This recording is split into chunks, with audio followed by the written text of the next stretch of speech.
बारामती पुणे येथील एक तरुण आपल्या विवाहासाठी मुलीचा शोध घेत असताना त्यांची ओळख आंबेगाव पुणे येथीलच एका रेश्मा काटे नावाच्या महिलेशी झाली होती आणि त्या महिलेच्या माध्यमातून त्यांना राहता जिल्हा अहिल्यानगर येथील मंगल पठारे नावाच्या महिलेशी त्यांची पुन्हा ओळख झाली आणि या दोघही महिलांच्या माध्यमातून 19 जून रोजी एक मुलगी पाहण्यासाठी ते राहता या ठिकाणी मुलाकडील लोक आलेले होते आणि मुलगी दाखविण्याचा जो काही आपला पारंपरिक कार्यक्रम आहे तो त्यांनी त्या ठिकाणी आयोजित केला आणि त्या दरम्यान मुलाकडील मंडळींना यांनी घरामध्ये कोंडून घेतलं आणि त्यांच्याकडून 2,30,000 रुपयाची मागणी केली।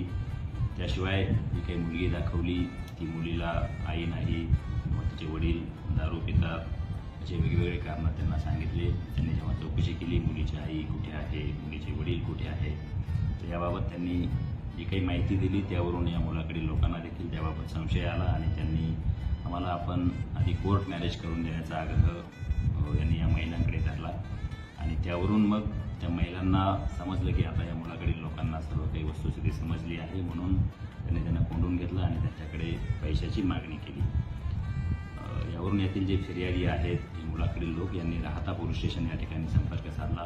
राहता पोलीस स्टेशन या ठिकाणी फसवणूक खंडणी या कलमान्वये आपण गुन्हा दाखल केलेला आहे। याबाबत अधिकचा तपास करत असताना या ज्या काही महिला आहेत यांनी मुलीचं जे काही आधार कार्ड त्यांना व्हॉट्सअपवर पाठवलेलं होतं ओळख पटवण्यासाठी किंवा तिचा शाळा सोडल्याचा दाखला एक पाठवलेला दिसत आहे, ते दोन्ही कागदपत्र बनावट असल्याचा संशय आहे। त्याबाबत आपला तपास सुरू आहे। यातील जी काही मुख्य महिला आहे मंगल पठारे या महिलेवर यापूर्वीसुद्धा अशाच स्वरूपाचे 2 गुन्हे राहता पोलीस स्टेशन या ठिकाणी दाखल आहेत। असे जे काही विवाह इच्छुक मुलं आहेत त्यांना फसवणारी किंवा अशा मुलाकडील कुटुंबियांना फसवणारी ही एक टोळी असल्याचं प्रथमदर्शनी आत्तापर्यंत दिसून येत आहे। या गुन्ह्याचा पुढील सविस्तर तपास आपण करत आहोत। राहता परिसरामधील किंवा अन्य परिसरामधील सुद्धा जर काही असे फसवले गेलेले कुटुंब असतील तर त्यांनी राहता पोलीस स्टेशन या ठिकाणी किंवा संबंधित पोलीस स्टेशन या ठिकाणी संपर्क साधावा, जेणेकरून त्या अनुषंगाने गुन्हे दाखल करून त्याबाबत देखील तपास करता येईल।